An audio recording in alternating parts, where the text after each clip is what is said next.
Bismillahirrahmanirrahim. Alhamdulillahi rabbil alamin.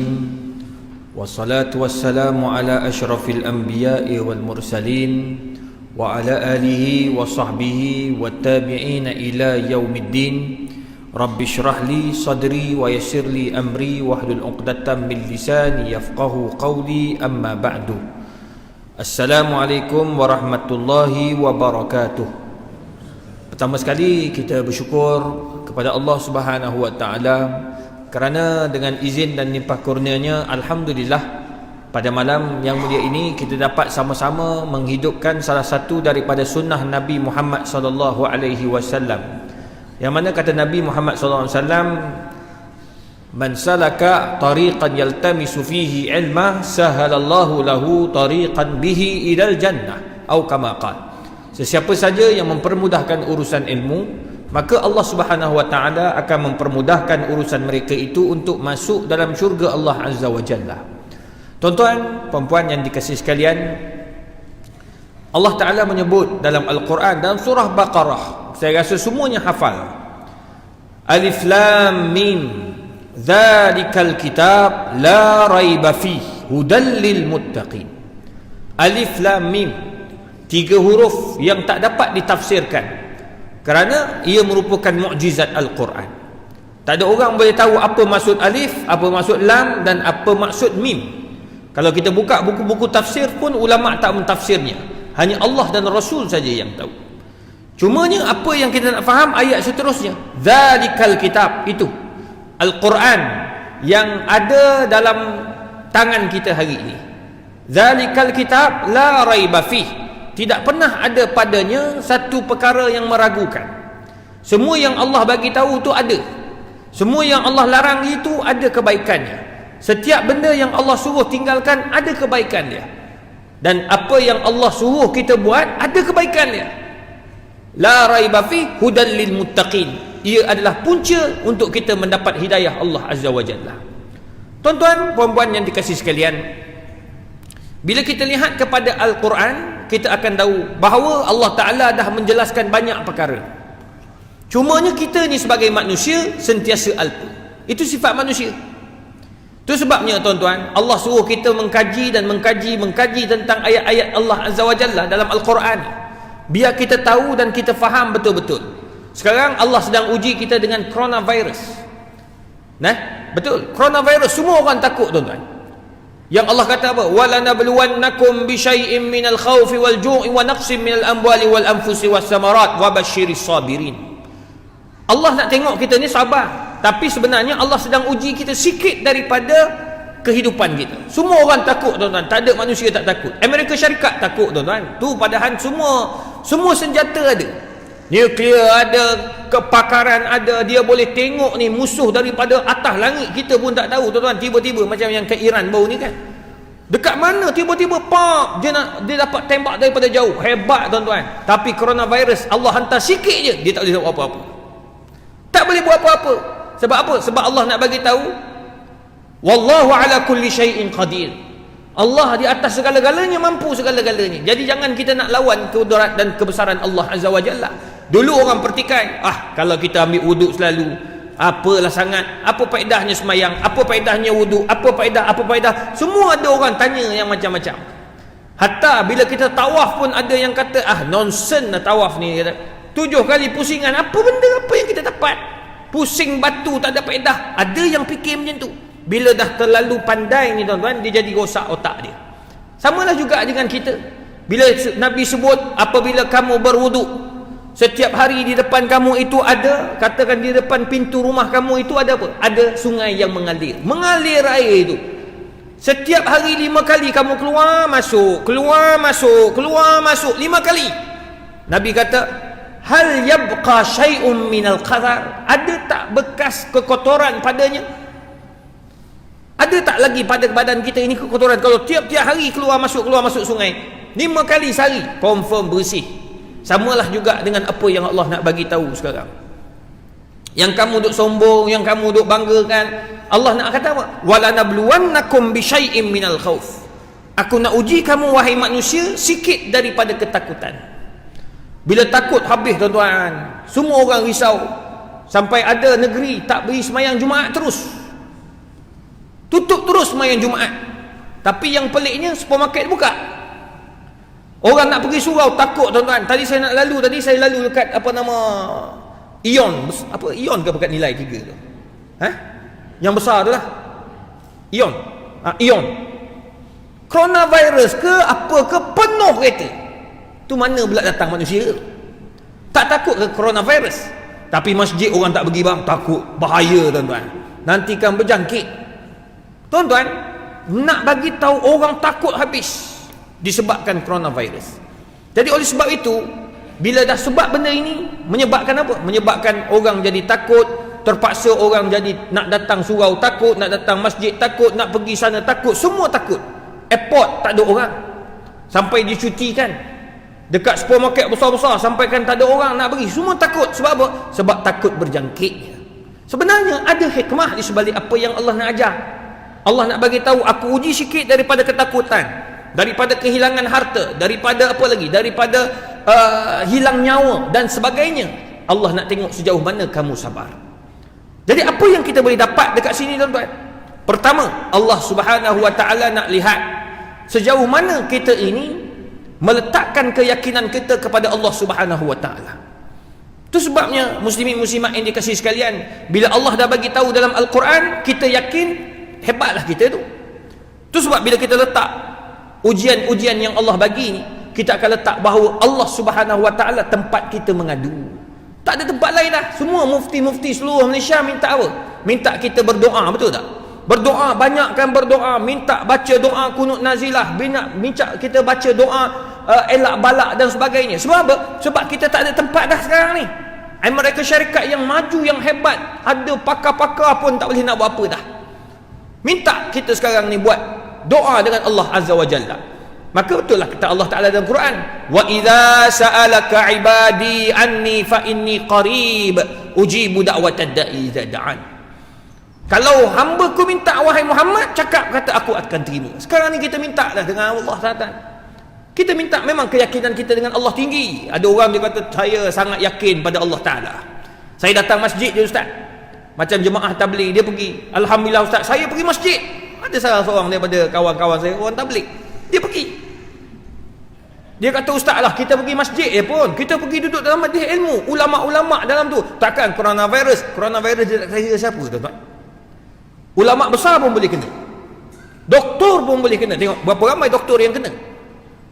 Jadi oleh sebab itu, kita pergi, tak apa, kita pergi. Tapi bila ada simptom-simptom itu, cepat-cepat kita pergi buat rawatan. Kalau ada rasa dah diarah oleh semua mufti-mufti, diarah oleh pemimpin, pergi, maka kita kena pergi. Kita tawakal ada, tetapi sebelum tawakal itu kena berazam dan berusaha untuk menjaga keselamatan kita daripada apa? Mendatangkan mudarat pada orang lain. Itu sebabnya Allah Subhanahu Nabi SAW sebut la darara wala dirar. Jangan kamu mendatangkan mudarat diri kamu dan juga orang lain. Itu jelas. Oleh sebab itu, tuan-tuan yang dikasihi sekalian, Allah nak tengok sejauh mana kita bermunajat dan kembali kepada Allah setelah ditimpa musibah. Itu sebab Allah sebut allazina idza asabatuhum musibatun qalu inna lillahi wa inna ilaihi raji'un. Kita sekarang ni balik pada Allah Ta'ala, tuan-tuan. Sebab sekarang ni mintalah setiap waktu semayang, minta dengan Allah, ya Allah, aku minta jauh daripada segala-galanya ya Allah yang boleh mendatangkan mudarat pada diri aku, keluarga dan rakan-rakan, jiran, tetangga dan seumpamanya. Mintalah dengan Allah Ta'ala. Itu sebab sekarang ni semua pakat minta. Di negara Arab pakat doa kunut nazilah, pakat doa lepas semayang, minta dengan Allah biar Allah ini permudahkan segala. Sekarang ni tanya kawan-kawan saya yang pakar perubatan, ada seorang profesor dekat USM, dia memang pharmaceutical, dia buat vaksin. Dia kata memang tak ada jumpa lagi. Dia kata ni pelik, memang sangat cepat kena. Itu sebabnya kena berhati-hati. Oleh yang demikian tuan-tuan, di samping kita berhati-hati, berusaha, kita mintalah dengan Allah Azza wa Jalla. Itu yang pertama.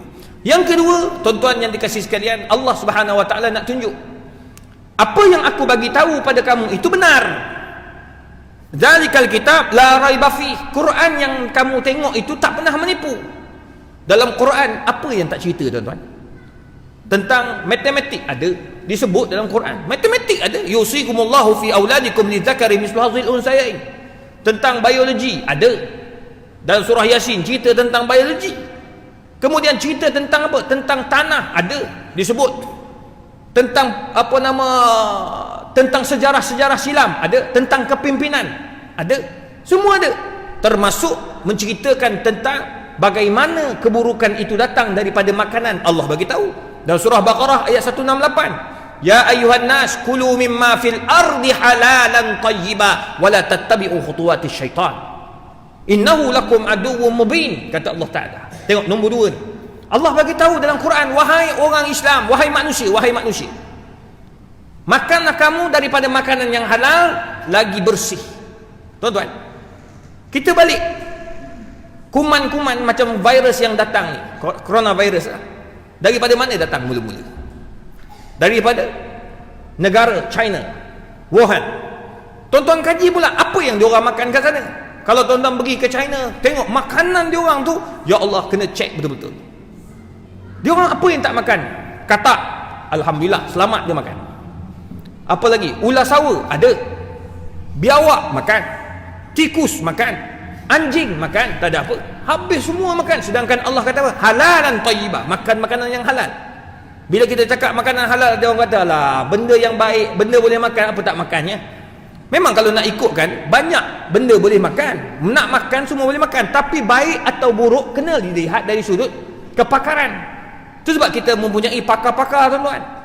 Macam tikus, betul Nabi SAW tak sebut pun jangan makan tikus, tapi Nabi pesan bunuh binatang-binatang perosak, antaranya ular, antaranya anjing hitam, antaranya gagak, antaranya tikus. Tikus tu, ada orang kata, ustaz, kita sekarang ni makan tikus yang apa, dia kata apa, dia tafsir lah, dia kata yang Nabi suruh bunuh tu tikus perosak, tikus mondok, tikus apa lagi yang kat rumah tu, apa, tikus apa rumah, cencarut, cencarut, cencarut tu boleh lah, yang panggil tikus kecil tak kecil, dia ada yang ujung depan panjang, depan pendek, tu tikus-tikus. Ada pula panggil, dia kata jangan panggil tikus, panggil cik T. Dia kata kalau kita panggil tikus, dia marah, dia gigit, dia pandai pula orang tua-tua ni kan. Tapi sebenarnya tikus ni apa saja jenis tikus, bila sebut tikus, tikus lah. Ini pula pandai, dia kata kita sebenarnya boleh makan tikus ni. Tikus apa? Tikus yang kita bela tu, yang warna putih tu. Dah, kalau macam tu babi ni boleh makan lah. Kenapa ustaz? Kan babi tak boleh makan. Yalah, babi ni ada yang babi yang baik dah sekarang ni. Dia panggil babi putih tu. Babi tu kalau jekah meninggal babi tu. Babi, orang panggil babi yang dia orang kata apa, dia blur dekat ni kan, dia babi macam ayam bandar lah. Ni babi bandar. Kalau babi hutan, dia ada taring apa, ada taring terkeluar. Sebenarnya bila sebut babi, semua jenis babi. Babi putih, babi hitam.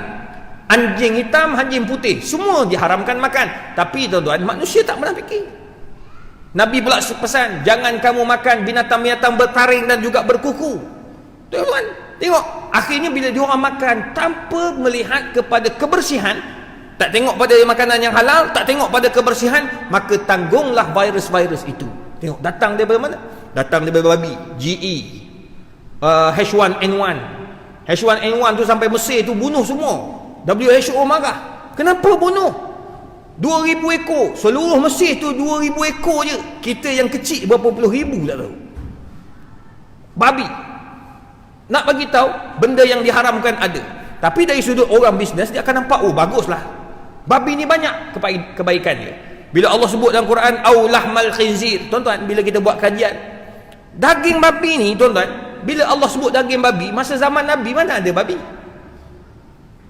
Saya jumpa dengan kawan-kawan pakar hadis, tuan-tuan, yang terbaru dengan Dr. Abdul Samad. Dia bawa habis PhD dalam bidang hadis. Saya tanya, ada tak jumpa yang Nabi pernah jumpa satu sekumpulan sahabat-sahabat Nabi di Madinah atau Mekah pelihara babi? Tak ada. Tapi disebut dalam Quran au lahmal khinzir, daging babi. Rupanya bukan di zaman itu, tetapi digunakan, Quran ini digunakan untuk sepanjang zaman sampai hari kiamat. Rupanya hari ini, tuan-tuan, apa yang kita tak guna daripada babi? Vaksin, ada sumber-sumber yang haram daripada babi pun ada. Ni sekarang ni kami tengah buat kajian tentang vaksin halal, tuan-tuan. Dapat dana dekat 300,000. Pergi ke China, ke Taiwan, nak dapat tempat buat vaksin, tak dapat data, tuan-tuan. Dia tak bagi masuk. Tapi yang sedihnya tuan-tuan, bila kita pergi ke sana nak dapatkan data, masa tu dia orang jumpa dengan siapa? Pakar dia. Pakar yang buat kajian. Oh, dia kata sekarang ni kita tak pakai babi lagi dah. Vaksin yang kita buat tu tak pakai babi dah. Sekarang ni kita dah tengah buat kajian dan kita akan guna apa dia? Guna tikus pula. Bila guna tikus, kawan kita pun tanya, kenapa guna tikus? Dia kata kita dah buat kajian, bila kita guna babi, negara-negara Islam banyak tak guna babi je. Sebab dia kata babi ni daging ni semua haram kan. Jadi banyak negara tak mau ambil vaksin babi. Jadi sekarang ni kita buat kajian, oh rupanya ada binatang yang makruh makan. Apa dia? Tikus. Orang kafir buat kajian tentang makanan orang Islam ikut 4 mazhab. Kita orang Islam tuan-tuan, duk gaduh nak pakai songkok ke kopiah. Orang kafir dah buat kajian tentang apa tau? Tentang ni nak buat ni vaksin halal ni. Tuan-tuan sampai peringkat tu, dia bukan Islam. Baru ni orang Korea datang daripada Korea. Dia ni pemberi logo halal CJ Halal Malaysia. CJ Halal Korea. Dia bukan seorang Islam, tapi dia profesor lah. Profesor dalam bab makanan dan dia bukan orang Islam. Datang Malaysia dia nak tengok macam mana orang Malaysia ni keluarkan CJ Halal. Wah, saya kata hebat. Orang bukan Islam yang keluarkan CJ Halal. Di Jepun, alhamdulillah orang-orang kita pelajar-pelajar USIM, dia orang terlibat dengan halal Jepun yang jaga apa daging wagyu lah. Pelajar USIM, alhamdulillah lah, USIM ni dia dapat mengeluarkan pelajar yang bagus. Walaupun saya UKM, saya puji juga USIM lah. Sebab apa? Sebab dia dapat hasilkan budak-budak yang bagus. 2 ke 3 orang duduk dekat Jepun, dia jaga daging wagyu. Daging wagyu ni tuan-tuan, Allah, kalau boleh makan, alhamdulillah tuan-tuan. Satu pinggan besar ni, pinggan separuh je, harga dia 4,000 tuan-tuan. Orang panggil daging mampu tengok. 4,000. Tapi macam kami ustaz ni dapat makan free lah tuan-tuan. Tapi nak makan free tu kena jadi ustaz dulu. Jadi dia orang tokeh dia potong, masak, dia bakar, dia potong-potong. Dia potong pun besar-besar ni. Dia potong kecil-kecil, kongsi. Geng-geng ustaz satu meja makan rasa. Masuk tu dia orang kata macam cair dalam mulut. Saya kata tak ada, sama je. Macam saya biasa saya makan tak ada rasa apa pun. Tak ada beza lah yang 4,000 dengan yang harga 50, 80, 100 tak ada bezanya. Cuma nak bagi tahu ada daging yang mahal. Dia kata ustaz ada yang satu slice harga dia siap bakar RM12,000. Ada. Pergi dekat Menak Ted. Tapi kena minta, itu yang memang kena minta. Dia kata tak ada orang-orang kaya Islam makan. Tapi nak bagi tahu tuan-tuan, yang jaga wagyu dekat Jepun tu orang Malaysia kita, orang Islam. Dia jaga makanan, dia kena jaga, apa tu dia punya minuman kena jaga. Tapi tuan-tuan, perempuan yang dirahmati Allah, nak bagi tahu makanan yang haram itu terlalu banyak sampai digunakan oleh orang bukan Islam dalam makanan kita. Itu sebabnya muslimin muslimat, apa yang Allah haramkan tu mesti ada kebaikan untuk kita. Allah kata makanlah makanan yang halal. Macam babi tadi saya katakan tadi. Tengok betapa banyaknya. Dalam vaksin ada, dalam makanan ada, dalam air, tempat penapis-penapis air pun ada. Dia pakai tulang belulang babi. Dia sebab dia padat, dia rapuh dan dia penuh. Bila air itu takung, dia cantik. Jadi air itu, molekul air itu elok, kata dia orang. Tapi kita tak ada lah. Tu sebab kita di Malaysia kita nak kena ada CJ halal dengan logo halal tu. Tuan-tuan dan puan, bila kita tengok macam tu, takkah kita rasa ya Allah, betul apa yang kamu cakap, betul apa yang Al-Quran cakap, makanlah makanan yang halal. Daripada makanan halal inilah kita dapat kebaikan. Halal pula bukan saja halal, nak kebersihan pula, kena bersih. Tidak adanya kekotoran, tangan macam mana, kuku macam mana, semua tu dilihat. Oleh sebab itu, tuan-tuan yang dikasihi sekalian, apa yang Allah bagi tahu, mesti ada benda yang tersirat yang perlu kita ambil iktibar. Ini pengajaran yang Allah nak ambil. Tu nombor 2. Allah nak bagi tahu apa yang aku haramkan dalam Al-Quran, apa yang aku benarkan, semuanya ada kebaikan dan keburukan untuk manusia. Jadi kita kena kaji orang Islam. Nombor 2. Nombor 3, tuan-tuan yang dikasihi sekalian, daripada apa yang berlaku inilah Allah Subhanahu Wa Taala nak tunjulkan kepada kita tuan-tuan, bahawa kalau kita begitu takut dengan virus yang dinamakan coronavirus ini, tuan-tuan dan puan, kenapa kita tidak takut dengan azab Allah Azza wa Jalla? Azab Allah ni pula Allah buka banyak, dia suruh kita muhasabah je. Sebab dalam hadis Nabi, tuan-tuan baca dalam hadis tu, betapa banyaknya cerita tentang azab kubur. Antaranya dua benda yang Nabi sebut, walaupun hadis itu dibincangkan oleh para ulama, yang dua orang. Satu, la yastabiru minal baul, yang kencingnya tidak tus, kena azab. Nombor dua, tuan-tuan yang dikasih sekalian, bukan saja orang kencing tu, yang bercakap di belakang, an-namam, yang banyak mengutuk dan memburuk-burukkan orang di belakang, tuan-tuan, tak masuk syurga Allah Ta'ala, dia azab dalam kubur. Jadi begitulah juga tuan-tuan kita. Kalau dengan virus seperti itu kita begitu takut, orang beli mask, orang itu bagi ambil vaksin dan sebagainya, bagaimana kita ini nak bersedia berhadapan dengan azab kubur yang Allah Subhanahu Wa Taala sediakan kepada mereka yang tak takut pada Allah? Tu yang Allah suruh muhasabah tu. Kadang-kadang kita tak pernah nak muhasabah, dan tak pernah pula kita ini nak kata, ya Allah, aku ni takut dengan azabmu. Tak ada. Bahkan orang bangga pula dengan kemaksiatan yang mereka lakukan. Itu sebabnya kata para ulama, antaranya Syekh Abu Hasan An-Nadawi, tuan-tuan, antara penyebab kita ini jadi tak takut kepada azab Allah itu, pertama, apabila kamu yuzhiru al-jahl, kamu menzahirkan kejahilan kamu. Hari ini orang menzahirkan kejahilan dalam Facebook, dalam Instagram, tuan-tuan. Tuan-tuan boleh tengok betapa ramainya orang menzahirkan kejahilan. Itu nombor satu. Itu sebab hati dia orang kering, menzahirkan. Kadang-kadang dia bagi komen tu, komen yang tak masuk akal langsung. Nampak yang mereka ni jahil terhadap hukum hakam. Nombor dua, tuan-tuan yang dikasihi sekalian, apa yang tuan-tuan dapat lihat juga, hari ni manusia tu jadi hatinya keras. Sebab apa? Sebab mereka ini yub'iduna anil Islam, jauh daripada apa yang Islam nak. Mereka jauh. Kita hari ni alhamdulillah masjid banyak, suraunya banyak, tetapi kehadiran tu bagaimana? Itu pun kita kena bermuhasabah. Hari ni kita minta macam-macam, semua surau, semua taman minta surau, semua. Sebab saya tahu kesnya, dia orang panggil pergi ceramah, minta derma. Ni ada minta buat forum nak buat surau. Kadang-kadang mikir balik, kerja buat surau je kita ni, bila ada surau tak datang pula. Itu masalah kita. Itu sebabnya, tuan-tuan, kita makin jauh, kita tak nampak betapa pentingnya apa yang Allah suruh kita amalkan bersama. Tak ada. Tu nombor dua, menyebabkan hati kita jadi keras. Nombor tiga, kenapa jadi keras sangat? Sebab manusia ini tidak pernah memikirkan akan kebesaran Allah Azza wa Jalla dalam semua perkara. Tiga. Nombor empat, tuan-tuan, kenapa hati itu jadi keras juga? Kerana manusia ini juga, tuan-tuan perempuan yang dirahmati Allah, mereka tidak pernah memikirkan akan apa yang mereka akan hadapi di masa hadapan. Itu sebabnya muslimin muslimat, kita digalakkan oleh Islam, antaranya Imam Syafi'i, dia letakkan kita bila ada kematian, kita hadirlah. Hadir kematian ni, majlis kematian, orang kata apa? Solat jenazah. Solat jenazah ni, tuan-tuan, kadang-kadang kita nampak macam tak ada apa sangat, simple, tak ada apa. Tapi sebenarnya banyak faedah dia. Kata Imam Al-Ghazali, bila kamu datang tengok orang meninggal dunia, ada 4 perkara yang kamu akan nampak dan kamu akan lihat. Pertama, kamu akan tengok haqiqatul mayyit. Bila kamu datang tu, kamu akan tengok bagaimana mayat tu sendiri. Mayat ni, tuan-tuan, jenazah ni kita akan tengok, Masya Allah, hebat macam mana pun, itulah jenazah.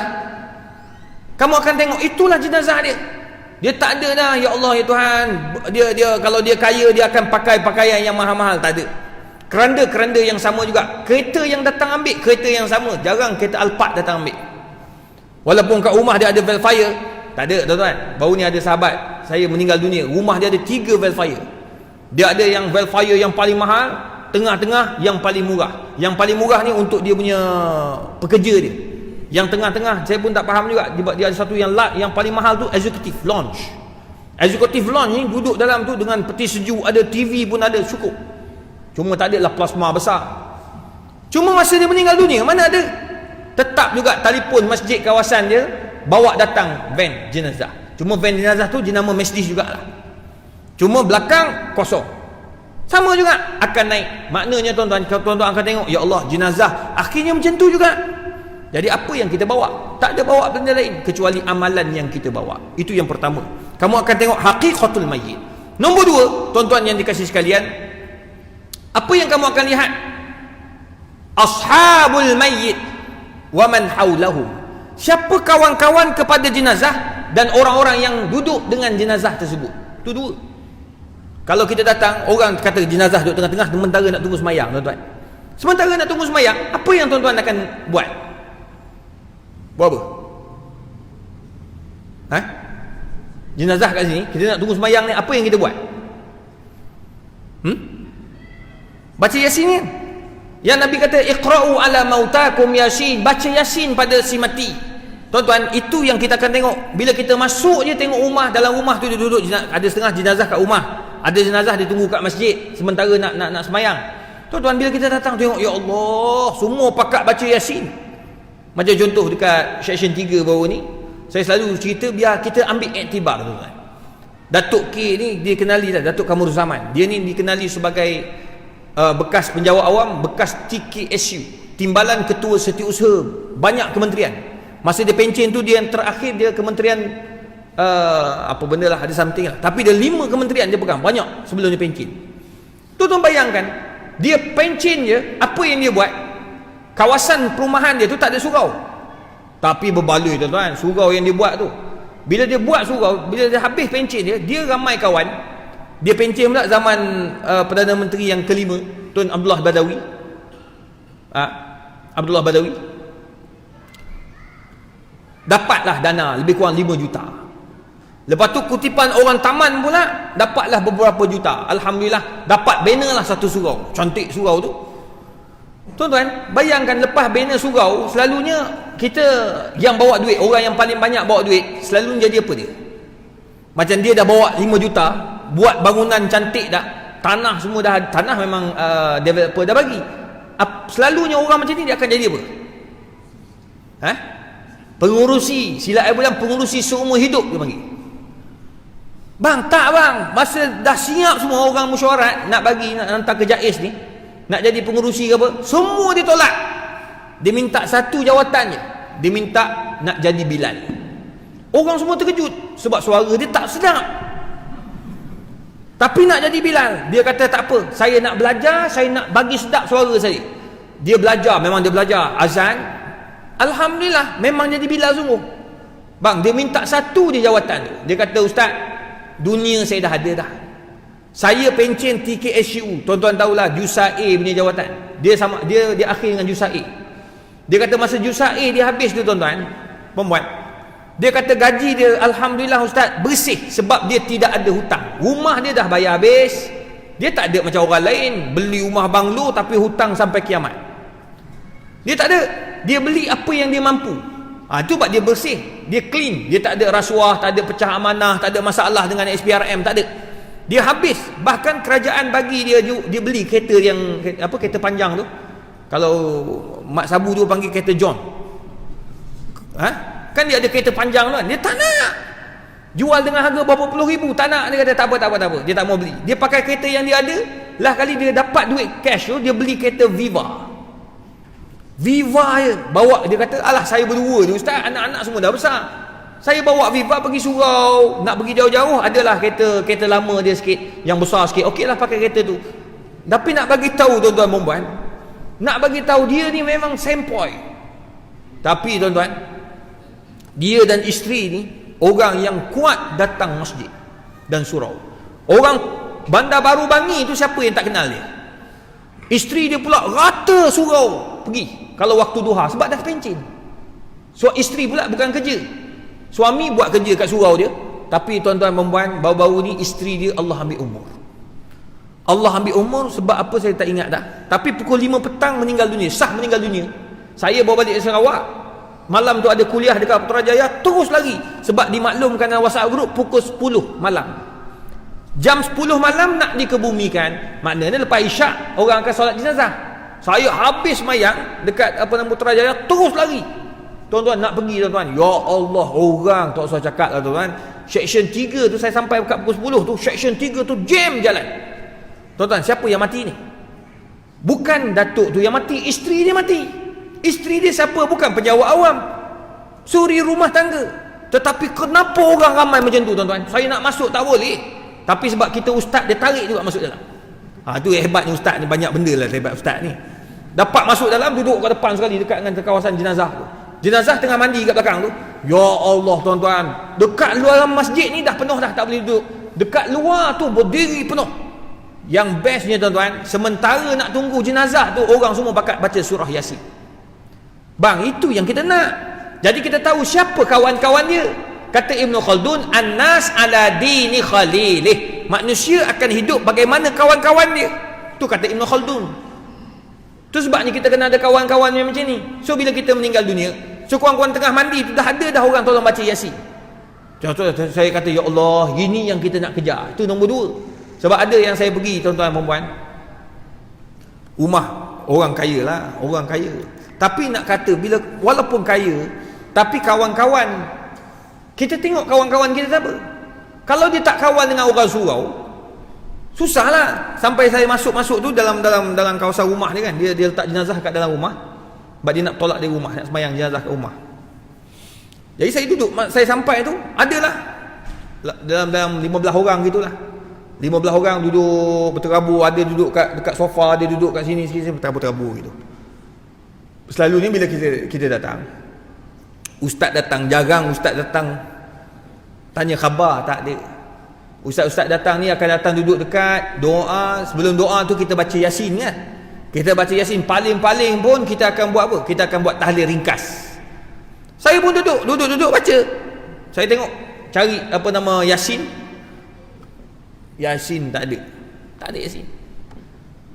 Lepas tu saya tanya, ada anak dia, anak remaja dia.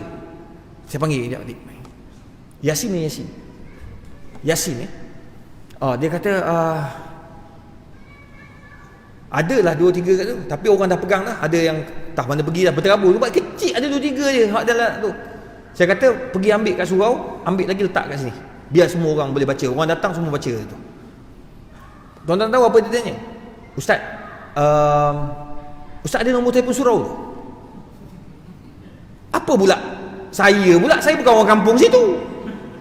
Tanya nombor telefon AJK surau. Mana tuan? Maknanya kamu tak pernah datang surau.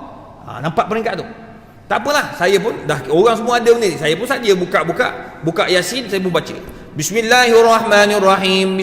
Yasin wal Quranil Hakim. Kita angkat suara. Bila angkat suara, orang dalam ni, kalau selalunya bila kita dah baca kuat, semua orang ikut selalunya. Betul tak? Bila kalau kita jenis orang, tak ada bang. Daripada mula saya baca sampai habis, wabillahi taufik, saya seorang baca. Yang lain menengung tengok. Aku kata dah jadi macam qori pula saya tengah-tengah tu. Tuan-tuan, ini kita dapat tengok dua keadaan yang berbeza. Tu sebabnya kita kena tengok orang jenazah ni. Bila kita pergi, kata Imam Ghazali, kamu akan kenal yang nombor 2 tu. Kamu tengok siapa kawan-kawan dia. Yang perempuan-perempuan, yang laki-laki, semua pakat baca Yasin. Tu nombor 2. Sebab Nabi suruh, iqra'u ala mautakum Yasin. Nombor 3, kamu akan tengok, kata Imam Al-Ghazali, kamu akan tengok siapa yang akan ada dalam sof-sof solatnya. Kata Nabi Muhammad SAW, syafaat yang kamu akan dapat apabila solat jenazah itu lebih daripada 100 orang. Syafaat untuk masuk kubur. Maksudnya orang yang ramai datang tu dapat syafaat. Kalau ada 100 orang berdiri, ya Allah, ya Tuhan. Itu sebabnya kita disunatkan, tuan-tuan, perempuan, bila mati jenazah, nak sembahyang jenazah, kita jadikan 3 sof. 3 sof kita akan buat macam ni. Kalau ada 10 orang, kita akan buat 4-3-3. Macam atur bola dah lah. Buat 4-3-3. Nak bagi nampak ramai. Sebab apa? Sebab nak bagi muliakan jenazah tu. Termasuk imam, jadilah 1-4-3-3-3. Tuan-tuan, nak dapat ramai macam tu bukan senang. Macam mana nak buat bagi ramai? Tak lain dan tak bukan, hubungan sesama manusia itu perlu ada. Tu nombor 3 yang disebut oleh para ulama. Sebab nak kaitkan dengan hadis Nabi tu, yang kamu akan dapat syafaat daripada mana? Daripada orang yang solatkan kamu. Nombor 4, tuan-tuan perempuan, siapa allazi yurafiquka ilal maqbarah, yang meneman kamu sampai ke tempat perkuburan. Itu yang paling payah. Orang boleh semayang ramai, dia akan semayang ramai-ramai sebab aircon. Tapi nak semayang, nak pergi sampai ke kubur, tuan-tuan, waktu pejabat, jangan pakai kasutnya. Takut kasut hitam, kotor. Nombor 2, panas bang. Dekat Perkuburan ni dia tak ada banyak pokok macam tempat kita. Ada setengah-setengah yang lama-lama okeylah, kawasan perumahan perkuburan baru dia tak ada pokok. Terbuka hari tu. Nampak ada dahan dia, pak sikit je. Duduk juga bawah tu. Nak tahan daripada panas. Panas bang, panas betul. Lepas tu berebut pula nak duduk di bawah kemah tu yang boleh duduk. Itu imam yang baca talqin. Orang yang berebut bagi dia talqin, lari terus dia. Bang, sungguh nak bagi tahu, tempat terhad, panas, bukan semua orang akan ikut. Selalu yang ikut siapa dia? Sahabat-sahabat yang rapat dengan kita. Anak beranak tak usah kira lah, memang akan pergi. Kalau anak beranak tak pergi, tak usah cakap lah. Tuan-tuan perempuan, banyak benda yang kita akan ambil iktibar daripada apa yang Allah Subhanahu Wa Taala lakarkan di dalam Al-Quran. So kita pakat bermuhasabah. Hasibu anfusakum qabla an tuhasabu. Berhisab diri kamu sebelum kamu dihisab oleh Allah Subhanahu Wa Taala. Tengok, ini benda yang kita kena ambil iktibar dan mengambil manfaat daripada apa yang Allah Subhanahu Wa Taala nak maklumkan. Nombor 4, tuan-tuan yang dikasihi sekalian, daripada musibah inilah kita sebagai umat Islam khususnya kita nampak sejauh mana kita ini, tuan-tuan yang dikasihi sekalian, kita melihat kepada kebenaran yang Allah Subhanahu Wa Taala nak bagi tahu kepada kita akan pentingnya nyawa yang Allah bagi. Nyawa kita tak nampak. Betul, Allah Ta'ala dia hantar kita dengan coronavirus dan sebagainya, tetapi berapa ramai orang hari ini yang mereka ini merosakkan diri mereka sendiri. Yang Allah kata wala tulqu bi aidikum ila tahlukah, jangan lempar diri kamu dalam kehancuran. Kita takut dengan virus, tetapi orang tak takut dengan melakukan pembedahan kosmetik hari ini. Tuan-tuan, hari ini orang makan ubat-ubatan, tuan-tuan, yang makan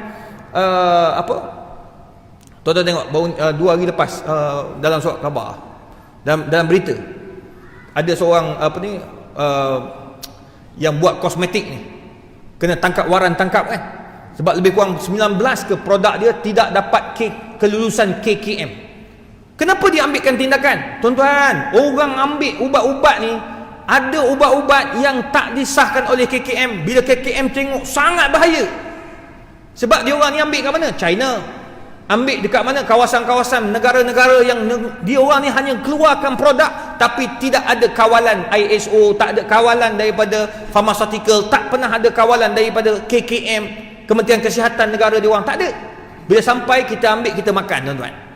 Ada satu produk, tuan-tuan, saya pun tak tahu. Masa tu kita meeting halal, sampai meeting halal tu dia orang tunjuk saya. Tepi saya ni pakar sains, dia pakar kimia.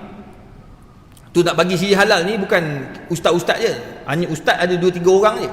Yang lain semua tu pakar-pakar, daripada KKM ada wakil, daripada pharmaceutical ada wakil, daripada biologi ada pakar, semua ada, penuh dalam tu.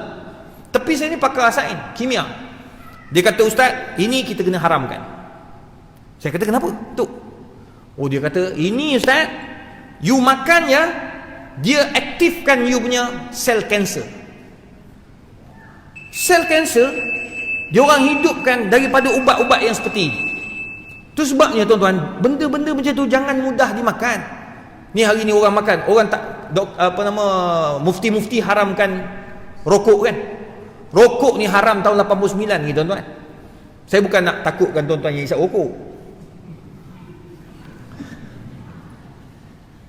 bukan nak takutkan, tapi tuan-tuan, bila saya dah terlibat dengan kajian, baru saya tahu kenapa rokok tu haram. Asal rokok tak haram. Al-aslu fil asya' ibahah. Asal rokok tu harus. Tu sebab ulama-ulama dulu isap rokok. Masa awal-awal tahun 70-an, ulama-ulama semua kata harus isap rokok tu. Sebab apa? Sebab benda tu masa tu tak nampak kemudaratan dia. Semua pakai isap. Kalau dulu kat Malaysia, meeting kabinet, tengok Tun Mahathir masa tu, Datuk Seri Mahathir. Datuk Seri Mahathir lah, Dr. Mahathir isap rokok gitu je, dengan Tun Gafar Baba isap rokok selamba je zaman dulu, sambil mesyuarat. Sekarang mana ada dah, orang tak isap dah. Sebab kesan dia tu dah nampak daripada harus. Lepas tu awal 80-an dia dah mula jadi makruh. Akhir 80-an ulama-ulama dah mula haramkan. 95 dah makin haram dah. Dia tekankan pada haram sampai ke mesyuarat dekat KL. Saya ingat lagi masa tu dekat Apa kat Putrajaya tu ada hotel besar tu, dekat dengan IOI. Apa? Marriott. Ya, Marriott. Ulama-ulama seluruh dunia datang. Masa tu saya ada mufti wilayah, masa tu pun ada, ramai mufti-mufti pun ada. Mufti masa tu Tan Sri Syukur pun ada. Dia bentang paper masa tu tentang Islam Hadari. Saya ingat lagi, orang Malaysia kena balun sebab Islam Hadari tu. Aku dengar je, ya Allah, teruk dia orang kena. Terdiam dulu Tan Sri, bergaduh tentang Islam Hadari. Islam dulu kah Hadarah Islamiah? Dia bergaduh bab tu je, bab Arab, pening kepala. Yang hentam ni semua profesor bahasa Arab, yang Jawa semua senyap. Tuan cakap apa dah? Oh tu bahaya tu kan. Dalam meeting tu semua profesor hebat-hebat semua tu, ulama-ulama terkenal dunia. Saya masa tu mengiringi Profesor Dr. Wahbah Az-Zuhairi. Saya ingat masa tu saya bawa. Masa tu lah pengurusi dia Profesor Dr. Muhammad Hassan. Daripada mana? Daripada Morocco. Dia tanya, masa tu dia pengurusikan majlis, dia kata, "Kif, bagaimana kita nak tentukan hukum rokok ni, as-sigara?" Dia kata masa tu sigara nak teruskan haram atau tidak. Semua angkat tangan semua, dia hukum angkat tangan semua. Kata haram, angkat tangan. Jadi jatuh lebih kurang 90%, semua kata haram, 10% dia kata haram. Ada 10% lah, lebih kurang ramai-ramai tu 10% tak kata haram. Dia pun tanya, "Fin al-jami' fin alladhi baku?" Mana yang baki-baki lempah yang kata dulu sebelum ni? Sebab dia mesyuarat setiap beberapa tahun, dia ada mesyuarat dia lah, berbeza-beza. Sebelum tu dekat Kuwait, dia tukar-tukar negara. Malaysia masa tu lah. Dia kata, "Mana yang dulu dia kata harus tu?" Jawab Sano Kutub, Profesor Datuk Dr. Sano Kutub. Dia orang luar, sekarang dia jadi menteri dah. Dia kata timbalan Naib Chancellor UIA. Dia kata, "Laqad matu jami'an." Yang separuh yang kata harus dulu tu semua dah mati dah sebab isap rokok. Tinggal yang 10% lagi dah, dia kata tinggal. Gelak babak dia, sama-sama dia orang pun gelak juga. Tapi nak bagi tahu tuan-tuan, bila kita tahu tu, orang baru tahu bahawa ada kesan yang buruk. Kita pun tak tahu. Sekarang ni dah bawa kepada pula isap vape. US mati berapa ramai vape. Saman syarikat vape. Kerana apa? Menghidupkan kanser, sel kanser dalam paru-paru. Ya Allah tuan-tuan, semua benda yang mendatangkan kemudaratan Islam haramkan. Kita takut pada virus, tetapi kita tak takut kepada kerosakan yang kita buat sendiri dengan makanan, dengan minuman, dengan ubat-ubatan yang kita ambil. Ada yang nak kurus sampai ambil ubat-ubatan yang tak diiktiraf oleh KKM. Dia makan ubat kurus, badannya kurus, tapi buah pinggang rosak. Itu sebabnya tuan-tuan, nak makan apa-apa, biarlah rujuk kepada pakar dia. Fas'alu ahla zikri in kuntum la ta'lamun. Kalau yang nak jual ubat-ubat yang pelik-pelik, baru ni pun ada seorang doktor, dia pesan, "Ustaz, tolong bagi tahu pada masyarakat." Tuan-tuan tengok kan, ada yang tulis yang minum air apa? Dia macam minuman sunnah dia, macam-macam lah. Minuman sunnah lah, ekstrak air buah tamar lah, apa-apa semua tu tuan-tuan. Tuan-tuan jangan pening-pening. Ni doktor pesan ni, doktor perubatan. Dia kata apa? Tak cakap kat dia orang, tak payah minum lah air-air tamar yang campur-campur. Beli tamar yang paling mahal lagi bagus daripada duk makan benda-benda tu. Minum air-air macam tu cukup bahaya, dia kata. Dia boleh merosakkan kita buah-buah pinggang. Lepas tu gula yang sangat tinggi, kan dia campur kan, gula tinggi. Lepas tu kita pun tak tahu apa bahan-bahan yang lain. Walaupun dapat sihir halal, tapi pada masa yang sama dia untuk long term tidak bagus. Jadi nak makan, makanlah yang sihat-sihat. Nak makan buah, makan buah saja, beli buah. Belilah buah apa saja, insya-Allah selamat. Cuma kena tahu juga buah apa yang kita nak makan. Macam hari ni orang duk jual makanan sunnah semua tuan-tuan. Kita orang buat kajian makanan sunnah, takut pula kita. Macam tuan-tuan nak makan buah sunnah, makanan sunnah. Orang duk kata makan habatus sauda. Ini yang kaji ni Profesor Datuk Dr. Rozimah. Dia pakar stem cell. Dia buat kajian dekat HPP UKM. Macam habatus sauda, kan ada hadis kan, habatus sauda syifaun likulli da. Makan habatus sauda ubat segala-galanya. Tapi banyak mana makan. Orang kita semua dia tala je tuan-tuan. Tuan-tuan, makanlah habatus sauda. Banyak mana? Ikut banyak, tak kisah. Itu. Lah kali dia makan, dia rosakkan semua sel. Satu, buah tamar. Berapa biji buah tamar makan? Ustaz, berapa biji? Orang tanya ustaz je. Ustaz hok jual buah tamar ni. Saya bukan nak tutup rezeki ustaz-ustaz tak, tapi nak bagi tahu benda tu bahaya. Kena kita ustaz-ustaz kena bagi tahulah berapa banyak kita makan. Kalau orang tu kencing manis, rupanya kalau orang tu ada kencing manis, dia punya kadar makan tu, tengok pula kalau kencing manis umur 40 ke bawah, dia ada berapa biji dia kena makan. Doktor yang akan bagi tahu. Sebab tamar ni beza-beza manis dia. Kita pula tak ada duit mana-mana, kita pun beli tamar sukari. Tamar sukari ni kalau betul sukari okey lah. Masalah kalau dia beli yang tamar Iran tu, tamar direndam dengan air gula. Wabillahi taufik, dia punya kencing manis dia. Itu yang doktor-doktor cakap. Ramai yang kena potong kaki tu. Bila tanya, kak kenapa kena potong kaki ni? Akak tak jaga kencing manis tak? Makan ubat tak? Makan ubat. Saya makan makanan sunnah je. Apa dia? Buah tamar. Oh, akak makan buah tamar. Banyak mana kak? Pagi satu kotak, petang satu kotak. Memanglah kena potong kaki. Jadi kadang-kadang kita dah rosakkan makanan sunnah tu sebenarnya. Tu sebab kena ada ilmu, tuan-tuan. Kalau tidak, kita jadi malu kepada orang bukan Islam. Orang bukan Islam, dia buat kajian. Kita orang Islam makan tanpa membuat kajian. Itu sayang sangat. Sebab macam kita nak makan habatus sauda, kena tahu banyak mana. Macam madu. Memang Nabi suka madu, tapi madu Nabi zaman Nabi betul-betul asli. Zaman sekarang orang asli yang jual. Jadi bila beli orang asli, takutnya banyak yang masak lah. Yang masak. Sekarang ni Arab lagi, ya Allah tuan-tuan. Kalau orang Arab, tuan-tuan nak pergi kat Mekah, madu Yaman kan. Madu Yaman ni tuan-tuan kena beli dengan orang yang betul-betul pakar. Baru ni dah terkeluar dah. Dia buat madu Yaman, dia kata itu madu Yaman. Tetapi dia buat dan dia masak dengan air gula. Tuan-tuan, orang yang dah kecil manis bang, wah. Pagi dia bukan mainlah pagi makan oat, tapi dia balon itu madu macam makan 1 kilo madu gula. Jadi tuan-tuan, tu sebabnya perlu ada ilmu dan kena ada kepakaran daripada orang yang menjual dan sebagainya.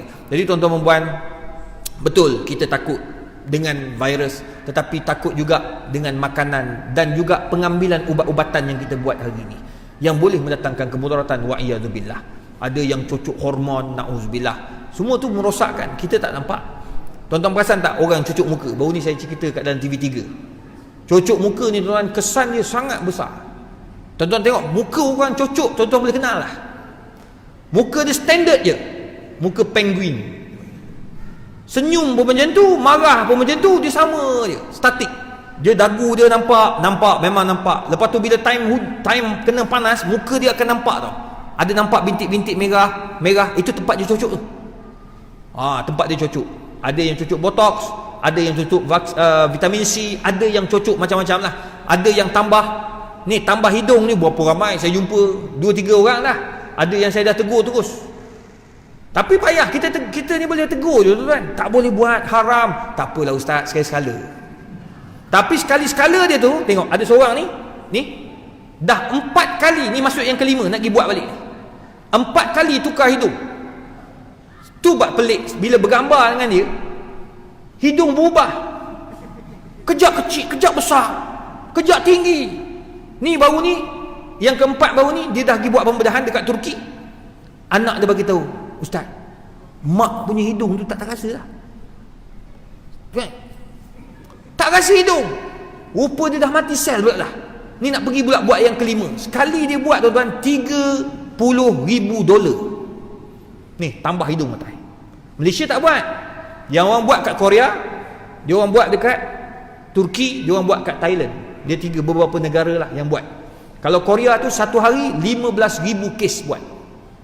Satu hari 15,000 orang buat. Tu sebab kat sana Korea muka sama je. Tuan-tuan perhati tak?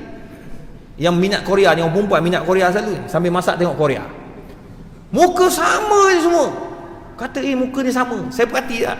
Sebab saya buat fake kosmetik, fakah kosmetik tu kan. Saya kata patutlah doktor-doktor yang kata sangat bahaya. Dia bergantung kepada ubat dan hormon, na'udzubillah. Jadi tuan-tuan perempuan, semua benda tu boleh mendatangkan kemudaratan, tapi manusia tak pernah takut. Bila Islam haramkan, dia orang kata Islam itu kolut. Bila ulama haramkan, dia kata inilah ulama-ulama tak fikir jauh. Benda boleh ubah, kenapa tak ubah? Benda boleh baiki, baikilah, yang penting ada duit. Ni mesti mufti tu dia tak ada duit nak baiki tu. Dia tikam je balik mufti tu. Sebenarnya ulama bagi tahu mesti ada sebab. Kenapa Allah bagikan hidung kita macam ni? Dah sesuai dah. Sesuai, sangat sesuai. Saya tanya doktor-doktor kan yang buat pembedahan, dia kata, ustaz, setiap orang tu dia ada kelebihan masing-masing. Ada orang hidung tajam, ada kelemahan hidung tajam. Hidung macam kita.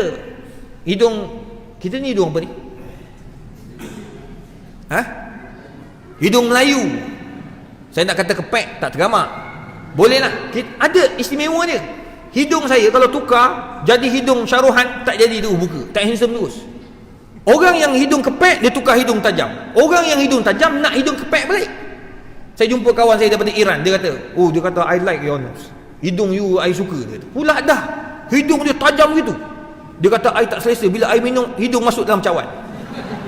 Dia pula tak. Tu manusia ni tak pernah nak bersyukur. Tu sebabnya bersyukurlah dengan apa yang ada. Kak, tak payah ubah-ubah kak. That's yours. Itu yang awak punya. Tak payah nak ambil hidung orang, nak ubah dagu. Dagu yang paling ramai orang nak tukar ni. Tu dagu dalam dia keluarkan. Semua tu mendatangkan kemudaratan yang sangat besar untuk kesihatan kita.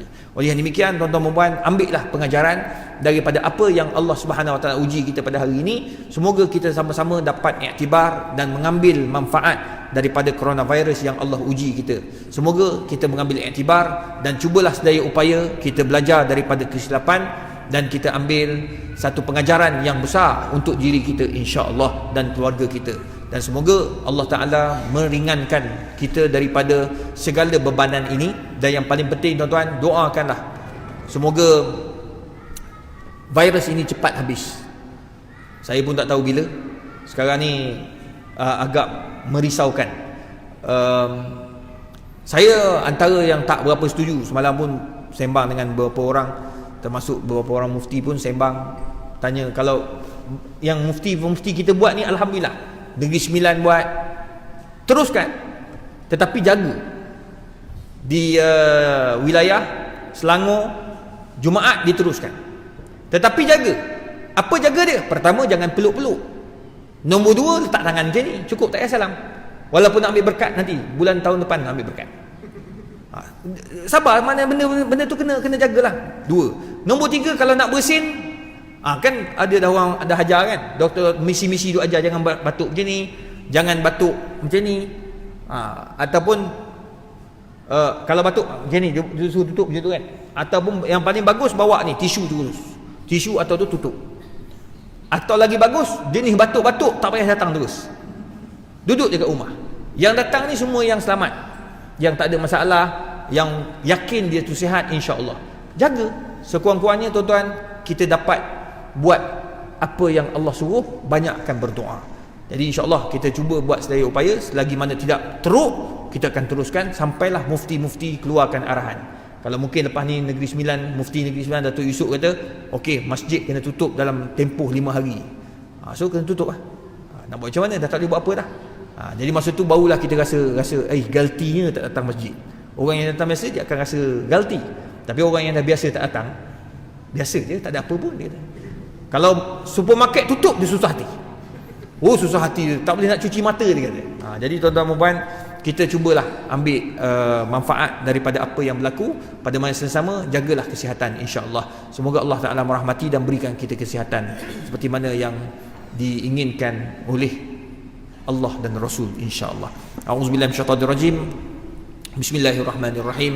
Alhamdulillahirabbil alamin, wassalatu wassalamu ala rasulil karim wa ala alihi wa sahbihi ajma'in. Allahumma faqihna fid din wa 'allimna at-ta'wil. Allahumma yassir wa la tu'assir ya mujib ad-da'wat. Allahumma rzuqna fahman nabiyyin wa hifzal mursalin bi rahmatika ya arhamar rahimin. Wa sallallahu ala sayidina Muhammad wa ala alihi wa sahbihi wasallam. Taqabbalallahu minna wa minkum.